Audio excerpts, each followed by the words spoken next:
Irmãos, vou fazer uma oração e aí começamos, ok? Ó Santo e soberano Deus Trino, nós te louvamos, Senhor, porque só o Senhor é Deus, criou e comanda todas as coisas para honra e glória do teu santo nome, em Cristo Jesus. Peço ao Senhor sabedoria do alto para mim e para os meus irmãos, para pensarmos e meditarmos num tema tão corriqueiro, tão pertinente ao nosso dia a dia, mas que não deixa de ser teológico. Por isso, Senhor, pedimos que as tuas verdades nos guiem. Tem misericórdia de nós, nos usa para honra e glória do Senhor. Pedimos em nome de Cristo. Amém. Queridos, vou falar então ainda sobre mídias sociais, mas agora com um enfoque no que mídia social influencia e molda o que a gente pensa, o que nós temos como realidade. Eu sei que já tivemos aí umas aulas antes e alguns pontos bem práticos foram tratados para nos auxiliar a ter medidas e condutas adequadas, bíblicas, com relação ao uso dos desenvolvimentos do mandato cultural. Tecnologias, mídias e tudo que envolve os relacionamentos. Mas hoje eu queria tratar um pouquinho como que isso influencia como nós pensamos, como aquilo que a gente chama de realidade, ou como isso pode nos confundir. E ao final aplicar isso, mostrando como na verdade se trata de uma guerra pelas nossas cosmovisões, pela maneira como o mundo é visto, pelas lentes com as quais a gente pensa, pelas quais a gente se emociona, pelas quais a gente age, e de que não tem nada de inocente nisso e nem de neutro. Essa é a ideia. Portanto, nós vamos dividir esse bloco que eu falo primeiro em dois pontos: mídias sociais e a realidade, e aí eu quero reforçar alguns pontos que talvez já tenham sido vistos aqui, mas que eu preciso de alguns detalhes dele para poder construir uma ideia e aplicar depois como isso está envolvido nessa batalha da cosmovisão. Para isso eu vou usar uma alegoria desse senhor simpático aí que está apontando para o cérebro dessa pessoa robô aí na frente do seu espelho. Vou contar para vocês então, vou reler com uma maneira um pouco mais simples para ganhar tempo, a alegoria da caverna de Platão, que está no livro dele, é um texto de 370 d.C. Está lá na República de Platão. Olhe para a cena que está projetada. Prisioneiros acorrentados no pescoço e nos tornozelos, presos no fundo de uma caverna escura. A única coisa que conseguem ver são sombras projetadas na parede. Atrás destes estão alguns homens que manipulam fantoches, usando a luz de uma fogueira para projetar sombras que os acorrentados enxergam. Eles não veem uma árvore de verdade, mas a projeção dela na parede. Não veem um cão de verdade, mas a imagem dele. Nesta história, eles não conhecem o mundo, mas apenas as sombras, a ponto de se convencerem de que elas são o mundo de verdade. Passam a vida vendo uma parte deformada da realidade. Seus olhos não contemplam os objetos do jeito que realmente são. O que isso tem a ver com mídias sociais, mas eu quero usar aqui essa palavra no sentido mais amplo. Tudo aquilo que nos passa informação, especialmente pelas nossas telas. Quem aqui não depende, pelo menos em parte, de uma comunicação por um celular, um tablet, um computador, usa isso para se comunicar com os familiares, no trabalho, seja lá o que for, até para assistir as coisas da igreja. Eu acho que isso é tão presente na nossa vida atual, na nossa cultura, que estar diante de telas e enxergar o mundo através dela é algo que é inescapável. Ok? Vamos ver alguns pontos, então, que eu quero ressaltar dessa maneira de enxergar o mundo que serão importantes para a gente discutir realidade e a formação das nossas cosmovisões. Vou afirmar aqui que muitas das informações que nós recebemos, elas são em muita quantidade, grandes, fartas, mas com pouca formação. Nós podemos acessar muitas coisas pelo celular, pelo Google, pelo computador, livros, imagens, temos dúvidas, queremos saber como é que escreve, como é que foi a história, o que aconteceu, dá para pesquisar. Isso pode nos dar até uma falsa sensação de onisciência dessas coisas. Mas as informações que vêm pelas mídias, pelas telas, aquilo que nós pesquisamos, ela não é o suficiente. Ela não tem em si a capacidade de ser ou de ter a habilidade de existir. Ela é só uma ferramenta. Ela não tem uma identidade nos termos de pessoalidade. Ela é uma construção. Ela não tem uma ética, uma moral. Ela pode ser tanto uma construção de um indivíduo que passou aquela informação que você bebeu, que você se informou, como ela pode ser a construção do resultado de muitas opiniões e é um resumo daquilo. Essas mídias, elas são muito propícias dessa forma para combinar com a cultura de espetáculos que nós vivemos. E eu vou levantar 3 pontos que caracterizam o que a pessoa que eu li aqui chama de cultura de espetáculo. Ele fala que a nossa cultura de espetáculo, primeiro, ela é jornalística, porque ela fala de notícias do dia, pouco importa o histórico, os antecedentes ou o contexto, não faz correlações, ela é muito fragmentada, desconectada de outros fatos, é uma coisa muito transitória. Ela não vê conexões com a realidade necessariamente. São fatos isolados. O segundo ponto dessa cultura é que ela é descartável, ela é muito rápida, muito útil para aquele momento, mas em seguida você já busca uma nova novidade, um novo fato. Nós somos quase que insaciáveis por essas novidades e essa última moda. E em terceiro ele fala que ela é comercial. O valor das coisas que são veiculadas são medidos de alguma maneira pelo mercado, baseado nos desejos das massas, numa grande ciranda de modismos. Então, essa forma de receber informação e pouca formação, ela se contrapõe a um método mais antigo, mais clássico, da leitura de livros e dos nossos relacionamentos pessoais, que demandam muito mais tempo, mais esforço, mas que, via de regra, pelo método como ele se dá, nos forçam a pensar mais, a desenvolver um pouco mais a nossa mente e fazer outras conexões que nós temos perdido.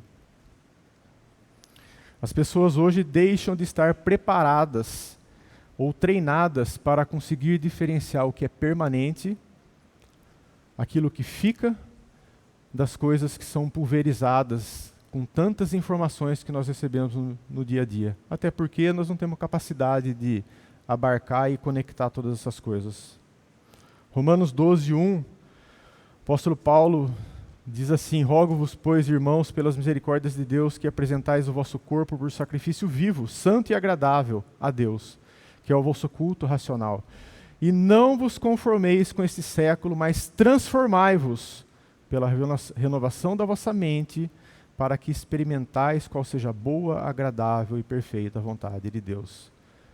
A renovação da nossa mente, aquilo que a gente consegue ter, pensar e formar de pensamentos e realidade, tem a ver com a possibilidade de experimentarmos a agradável e perfeita vontade de Deus.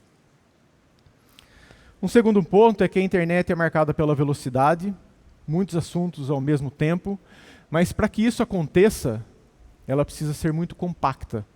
Eles usam muitas imagens, muitas fotos ou vídeos curtos, e isso traz o que alguns estudiosos chamam do fenômeno da desverbalização. Coisas rápidas, instantâneas.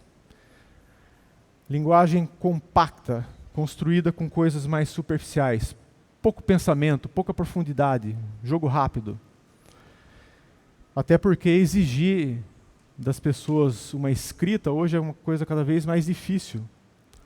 Demanda vocabulário, demanda a capacidade de expressar sentimentos, pensamentos da forma escrita. Veja como a gente se comunica no WhatsApp, Signal e outras coisas. Olha o que diz esse pensador e autor. Quem escreve de maneira displicente confessa com isso, antes de tudo, que ele mesmo não atribui grande valor a seus pensamentos, pois apenas a partir da convicção da verdade e importância de nossos pensamentos surge o entusiasmo de que é exigido para buscar sempre com incansável perseverança, a expressão mais clara, mais bela e mais vigorosa. Qual é a premissa desse autor? Que o pensamento humano se constrói através da linguagem. Mesmo que a gente não se atenha como a gente tem escrito, a forma como nós conseguimos concatenar, construir, formar, organizar a nossa gramática e forma de falar ou escrever tem a ver com a maneira como a gente pensa, um influencia o outro. E essa desverbalização das mídias ou dessa comunicação pobre que a gente tem tido, pouco profunda, muito rápida, superficial, ela tem destruído isso. Uma premissa dessa frase do autor é que cuidar da expressão é cuidar dos próprios pensamentos, garantindo que eles sejam formulados e transmitidos da melhor forma possível. Romanos 1:21 diz que, porquanto, tendo conhecimento de Deus, não o glorificaram como Deus, nem lhe deram graças, antes se tornaram nulos em seus próprios raciocínios, obscurecendo-lhes o coração insensato. Os nossos próprios raciocínios perdidos, fúteis, superficiais, nos impedem de seguir no maior mandato que nós temos. A razão de sermos, pela nossa pouca profundidade, que é glorificar a Deus como Ele é, por causa de sermos rasos em pensamentos e entendimentos de linguagem. As mídias contribuem para isso. Conectado e solitário. As imagens lhe parecem familiares? São, né? Quem aqui saiu para algum lugar e falou, putz, esqueci meu celular? Não porque você precisasse dele para falar com alguém naquele momento, mas me parece que estar conectado e online passou a ser uma necessidade essencial em nós.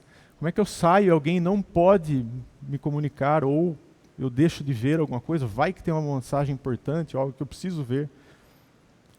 Já viram pessoas em momentos especiais, às vezes num show, filmando um show na parte super legal, da hora que o cara está fazendo aquele solo de guitarra maravilhoso e o cara está filmando e assistindo pela tela do celular.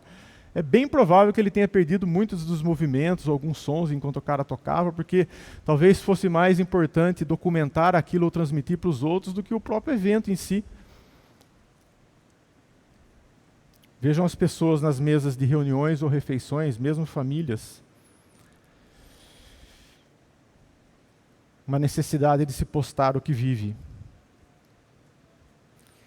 E apesar de tantos networks, tantas conexões, tanto tempo online, muita gente se sente sozinho. Por quê?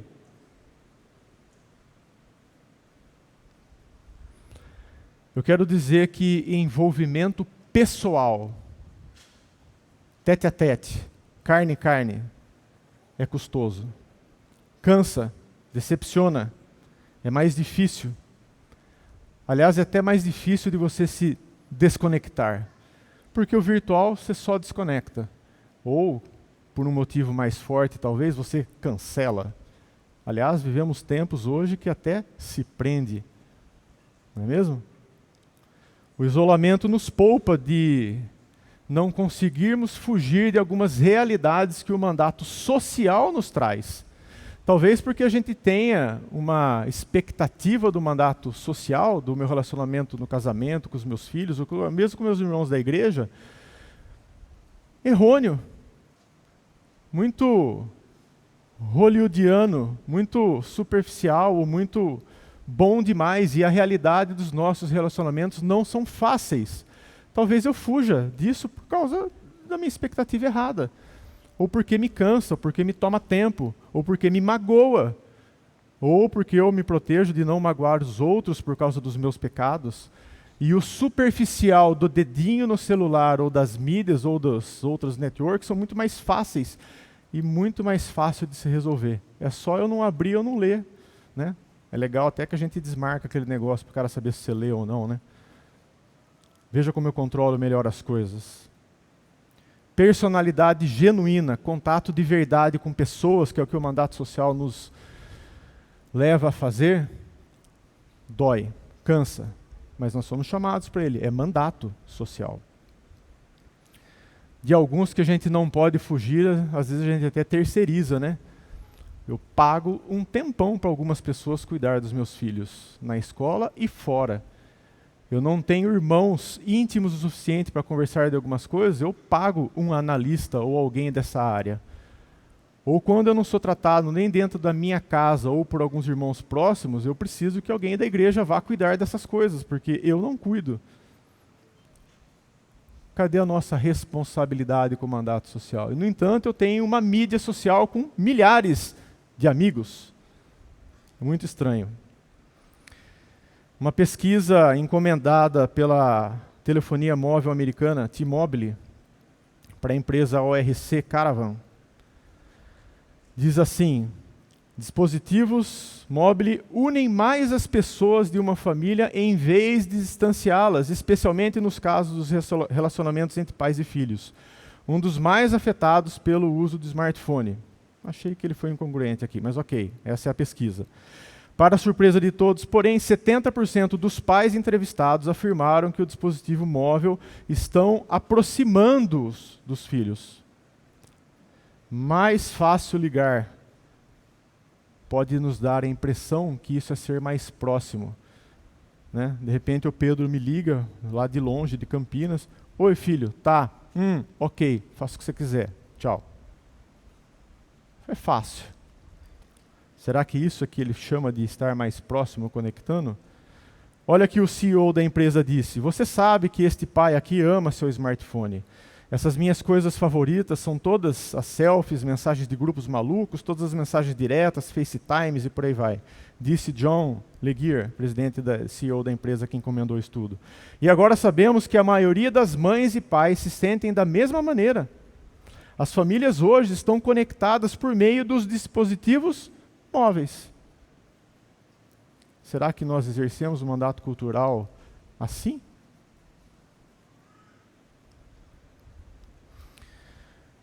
Mais um ponto sobre mídia é a questão de como ela atua como um espelho de Narciso para tantas pessoas e como as pessoas, de maneira ilusória, constroem as suas próprias imagens para si mesmas e para os outros. Se tornando aí espelhos de Narciso, né? Com projeções e autoinvenções de si, um espetáculo expondo intimidade, exibicionismo do corpo, de bens, de prazeres, uma autoprojeção do seu eu conforme demanda. E por último, e entrando na parte que eu quero para poder amarrar com a segunda parte da aula, talvez a mais importante de todas elas, esse ponto, até por conta do que eu já falei até aqui, eu pergunto a vocês: o que é realidade? O que ou quem determina a realidade? E a resposta é que isso vai depender das nossas cosmovisões. Eu sei que pode parecer uma pergunta desonesta, mas se eu perguntasse para você o que é isso, é verdade ou não? Alguns poderiam dizer: puxa, Anderson, desonesta a pergunta, porque eu posso dizer que é verdade, sim, é uma imagem, a imagem é verdade. A imagem representa a realidade? Aí eu posso dizer que não, mas aí eu pergunto a vocês: será? Hoje é tão forte o conceito daquilo que eu penso determinar a realidade, que dependendo da maneira como isso é batido, com que frequência e por quanto tempo, as coisas mais absurdas e ridículas do mundo podem ser verdade para muita gente. Você já parou para pensar como é que as pessoas implantam ideias na sua cabeça? Você tem ideia de como são formados os seus pensamentos? Não estou falando do ponto de vista neurológico, da questão de transmissões dos neurônios e sinapse e tudo mais. Pode ser até que nem passe por isso. Talvez um encadeamento muito sutis de algumas ideias por muito tempo e de maneira profunda, sem que você tenha consciência da realidade, vá formando em você ideias e pensamentos que num determinado tempo você acha até que é seu, porque foi muito sutil. Ganhou algum aspecto do seu ser relacionado a alguma emoção e isso te motiva a pensar que aquilo é. Para implantar ideias na cabeça das pessoas, talvez elas precisem ser simples, profundas, para que fuja do seu consciente e que, de alguma maneira, você compartilhe isso com as pessoas do seu círculo e isso vai se tornando uma verdade, a ponto de imagens assim, para alguns, serem verdade. Muita gente não tem consciência do que pensa e de onde vem o que pensa, mas alguns até têm e usam isso para manipular. Apelam para alguns gatilhos emocionais, né? Imagina o efeito de novelas por tanto tempo, alguns filmes que transpassam gerações, o que causa na mente das pessoas. Um estudo contratado pelo Banco Interamericano pesquisou possíveis relações de novelas de 1965 a 1999 em algumas cidades brasileiras, a partir do momento que passou-se a ter o canal aberto e a possibilidade de assistir Globo nessas cidades. E eles correlacionaram esse fato, junto com outras coisas que eles analisaram, ao aumento enorme dos divórcios.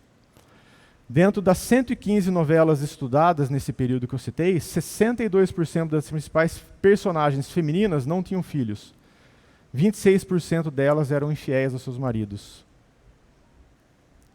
Em 2007, depois do sucesso do filme Tropa de Elite, houve mais de 1.100% de inscrições para o BOPE, 2007. Somos embriagados por imagens virtuais.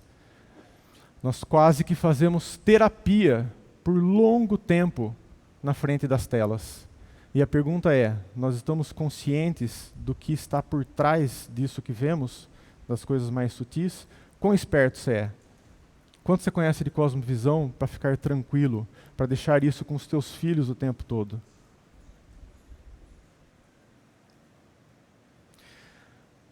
Começa a segunda parte da aula, vou tentar ser mais rápido. O que isso tem a ver, essa história da realidade e a batalha pela cosmovisão? O que esse senhor simpático aí, o Platão, está apontando para o cérebro da moça aí? Que eu acho que é moça, talvez seja unissex. Não sei. A alegoria de Platão fala dos sofistas da época. Eles enganavam pessoas apresentando uma versão da realidade através do trabalho com conceitos. Eles eram muito bons em retórica, né? E, de alguma maneira, ao tratar conceitos e definir o que é, o que não é, e ir argumentando muito bem, eles construíam cosmovisões. Através disso, eles davam para a pessoa qual era o verdadeiro entendimento das coisas que elas estavam experimentando, através dessa argumentação. O próprio Sócrates, que foi mestre de Platão, por discordar de algumas coisas, foi morto, não foi? Quem pensa diferente e tece críticas aos pensamentos massivos pode ser chamado de alienado, estranho, alguns são cancelados e hoje alguns até presos, né? Engraçado que na alegoria de Platão ele continua a história e um dos presos que consegue se libertar foge, observa o mundo lá fora e volta para contar para os seus amigos que tiveram a vida inteira sendo doutrinados nas imagens projetadas nas sombras. Eles não creram nele. Aquele era o mundo real deles.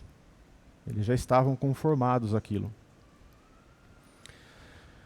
Vou ler para vocês o que o Philip Johnson escreveu no prefácio do livro de Verdade Absoluta da Nancy Pearce, para a gente entender a formação do pensamento.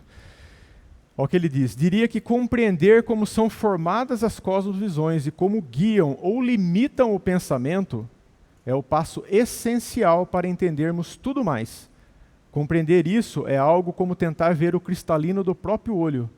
Em geral, não vemos nossas próprias cosmovisões, mas vemos tudo olhando através dela ou por ela. Em outras palavras, é a janela pela qual percebemos o mundo e determinamos quase sempre subconscientemente, quase sempre, né, tentando diferenciar o que é real e importante daquilo que é irreal e sem importância. Pressupostos formam aquilo que a gente lê, mesmo que a gente não saiba dos nossos pressupostos. É como se a gente tivesse uma camada de lentes que fossem moldando aquilo que a gente sente, faz, pensa, valores, crenças, motivações. Olha o que o James Sire diz nesse livro aí, Naming the Elephant. Uma cosmovisão é um compromisso, uma orientação fundamental do coração, que pode ser expresso como uma narrativa ou como um conjunto de pressuposições. Suposições que podem ser verdadeiras, parcialmente verdadeiras ou inteiramente falsas, mas que nós sustentamos conscientemente ou subconscientemente, consistindo, onde eu parei? Aqui, que sobre a constituição básica da realidade, que provê o fundamento sobre o qual nós vivemos, nos movemos e existimos. Se cosmovisão faz isso em nós, conscientemente ou não, parcialmente certo ou não, pensa nas qualidades que eu citei no começo sobre a maneira como nós nos informamos e pouco nos formamos. A correlação sobre como eu interpreto e vivo a realidade. Só para ajudar a entender melhor a questão da cosmovisão, essa imagem mostra que lá o primeiro quadro em cima, a vida consciente se observa pelas palavras, atitudes, a cultura, olha o mandato cultural que nós vimos na primeira aula. É aquilo que todo mundo vê, mais aparente. Mas o que determina de fato são essas outras duas coisas aqui do lado direito, embaixo, que uma tem uma dimensão psíquica social, e aí entra as mídias sociais, como é que eu me informo, aquilo que eu colho e sou inundado dia a dia, e depois, embaixo, a dimensão religiosa e central, que tem a ver especificamente com o coração. E aqui vale uma observação para que a gente possa entender bem. Coração que pode tanto estar em rebelião contra o Senhor, e portanto isso determinando tudo daí para cima, dimensão psíquica e a vida consciente, como eu posso estar numa relação de amor com o Senhor, resgatado por Ele, estando em Cristo, determinando a minha dimensão, a de cima aí, psíquica, social, e com isso aquilo que é visto externamente. Existo, logo tenho. Tenho o quê? Cosmovisão. Você sabendo ou não, você tem. Quanto mais consciente, prudente e esperto com relação a isso, melhor. Mandamento cultural reflete as cosmovisões. Eu vou ler para vocês o que está na apostila do Jumper, do curso de filosofia do professor Fabiano, ex-professor de lá. Podemos dizer que de maneira muito básica, que cultura é tudo aquilo que é produzido e partilhado pelos homens ao longo do tempo. Determina a identidade de um povo. Do que ele está falando aqui, que a gente viu na primeira aula? Mandato cultural. Lembra que mídia estava inserida nisso? Então reflete o quê? Saberes, técnicas, mitos, costumes, valores, todas as produções culturais refletem, em última instância, uma ou mais cosmovisões. Portanto, para sermos bons discernidores da cultura e estar inserido nas mídias, eu preciso ser um bom discernidor dela. Eu preciso ser cônscio do que está acontecendo, o que eu estou engolindo, de onde vem, qual é a base, por que concluem ou dizem aquilo. É isso que ele quer dizer. E aí, veja de novo a centralidade do coração, né? Em antropologia, nós dizemos que o cerne do homem, o elemento mais central que determina todo o resto, vontade, razão, sentimento, fé, é o coração, né? Provérbios 4:23, 2:10, Salmo 13:2 e por aí vai. Tem uma lista enorme. E que esse coração, então, nós sabemos que pode ser inclinado positivamente ao Senhor, de bem com o Senhor, transformado por Ele, ou negativamente. Mas isso, se eu for pensar nisso para formar lá a cosmovisão ou o mandato cultural, que é o que está em volta, aí, ó, o último círculo, cultura, filosofia, política, o meu dia a dia, ciências, eu ainda estou falando de um aspecto muito pessoal, de uma pessoa. Mas o que isso tem a ver com o geral? Tem a ver que esse ponto, esse coração, essa pessoa unitária, está inserida num outro núcleo um pouco maior, da sua família, por exemplo. e há uma interação e uma troca de cosmos-visões, daqueles valores sobrepostos. Lembra? Costumes, valores, pensamentos e tudo mais. Que, por sua vez, está inserido num campo ainda maior, de uma comunidade talvez mais restrita, que envolve, por exemplo, nós aqui, igreja, ou trabalho, escola, que tem uma formação, a sua cosmovisão, mas aí é coletiva. Que é o quê? É o resultado vetorial de várias, falando matematicamente, né, de várias cosmosvisões. Cada um tem uma assim, assim, assim. Lembra na escola que a gente aprendeu uma soma de vetores? O que deu o vetor final? É isso aqui. Que ainda pode ser maior, quando se juntam essas cosmovisões e formam um povo, uma nação, e que pode ser maior ainda, vários povos. E aí, por último, formando a grande cosmovisão do mundo, o espírito da época, aquilo que nós vivemos, que alguns autores chamam de Zeitgeist. Isso é o resultado de cosmovisões, que tem os seus parâmetros. Há um tempo, o Zeitgeist, essa visão de época, essa visão do mundo, e eu preciso passar por isso para a gente entender a questão das mídias sociais, o que a gente anda engolindo,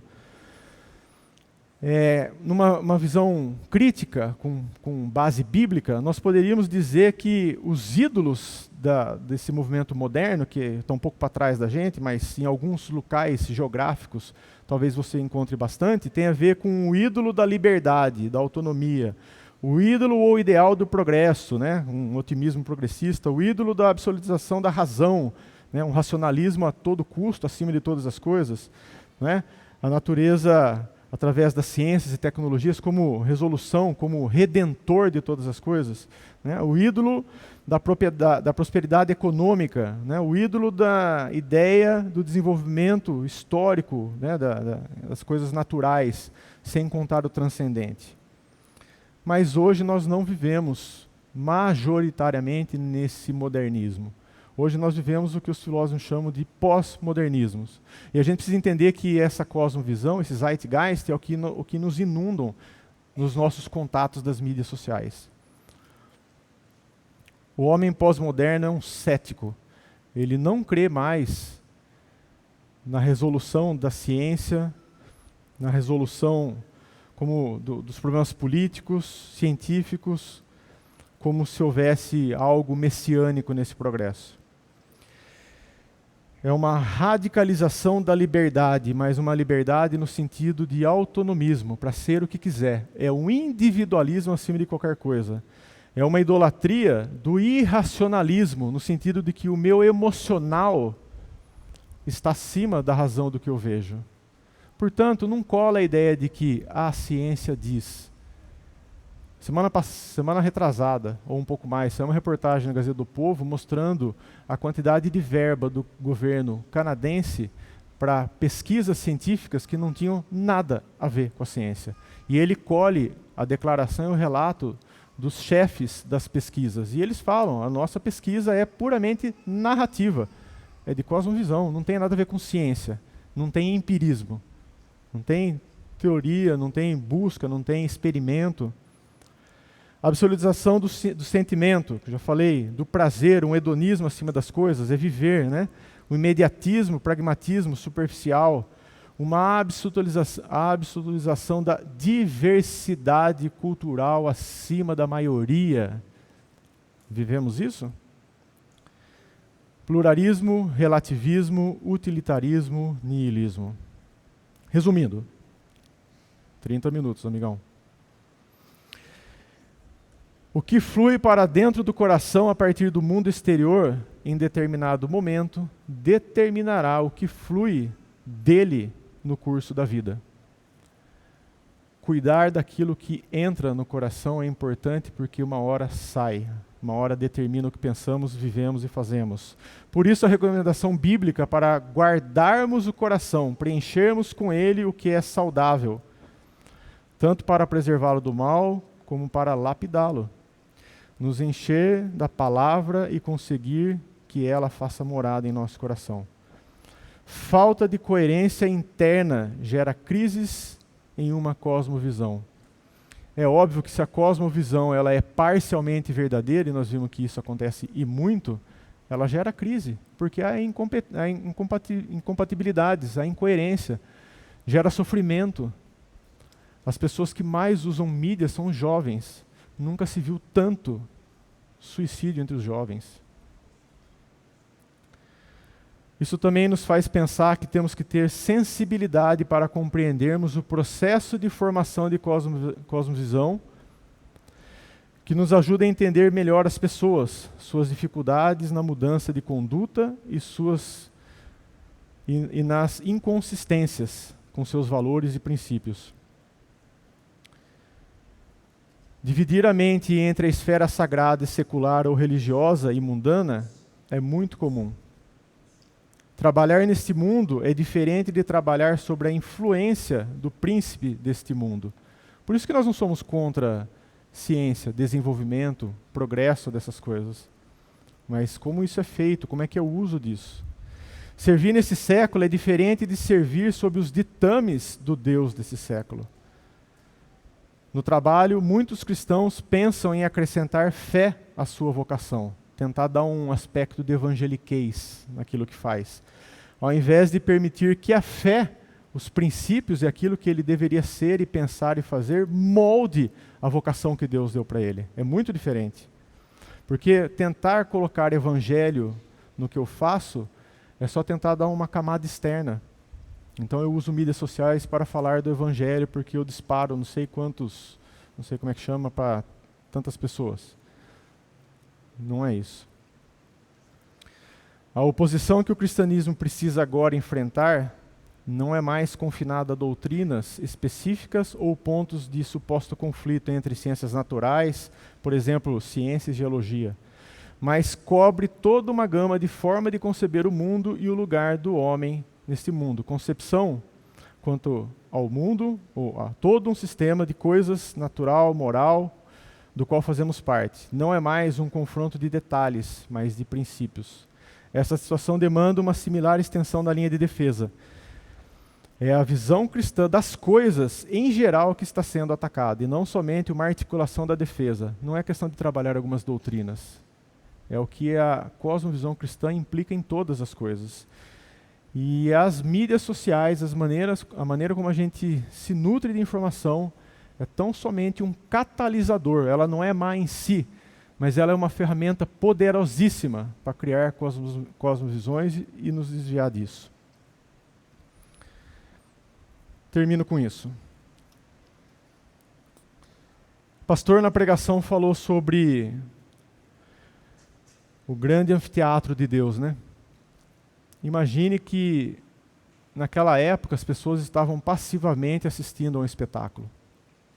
Hoje, de maneira muito atraente, nós só não participamos, somos personagens, como também achamos que escrevemos essa história. Como se a gente estivesse nesse grande anfiteatro de Deus, com os nossos smartphones e comentários e mídias e envolvimentos, construindo a narrativa ou a história que está se passando lá no palco.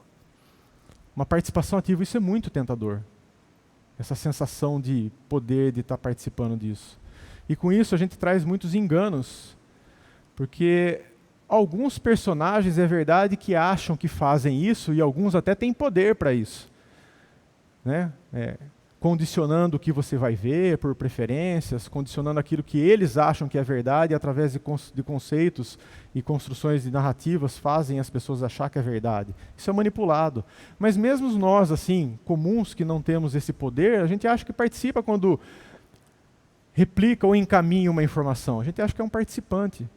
E o ponto todo é que o nosso engano, talvez como lá em Babel, seja fazer essas coisas à parte, ignorando o grande escritor, o diretor, o editor, aquele que veio, fez, existe e governa todas as coisas. Os nossos relacionamentos só podem ser verdadeiros à medida que a gente imita o relacionamento de Deus conosco, através do seu Filho. Ele em nós, nós nele. É algo pessoal, de verdade, para se viver e às vezes até mesmo doer. A gente se engana muito com isso. Talvez seja cativante demais. Irmãos, eu sei que no tempo que eu tive que correr aqui, eu deixei algumas pontas soltas. O presbítero Fábio vai tentar fechar algumas coisas e depois, no tempo que a gente tiver com a participação de todos, talvez a gente possa melhorar isso. Peço perdão aos irmãos que trabalham com mídias. Não é contra a atividade, é óbvio, vocês entenderam isso. É que, na verdade, quem me pagou dessa vez para fazer, pagou para construir uma narrativa negativa. Da próxima, vocês fazem uma vaquinha, quem sabe fiquem tranquilos, não é essa a ideia. Que Deus tenha misericórdia de nós. Lá em Hebreus 4:12 diz que porque a palavra de Deus é viva e eficaz e mais cortante do que qualquer espada de 2 gumes, e penetra até o ponto de dividir alma e espírito, juntas e medulas, e é apta para discernir os pensamentos e o próprio coração. Nós não estamos perdidos porque ele vive. A nossa condição não é daqueles homens na alegoria de Platão. Mas nós não podemos ser inocentes de ter uma ideia adequada e real daquilo que a gente está se metendo, daquilo que tem nos moldado de maneira despercebida, principalmente com os mais novos. Que Deus tenha misericórdia de nós e nos use para a honra e glória dele. Amém?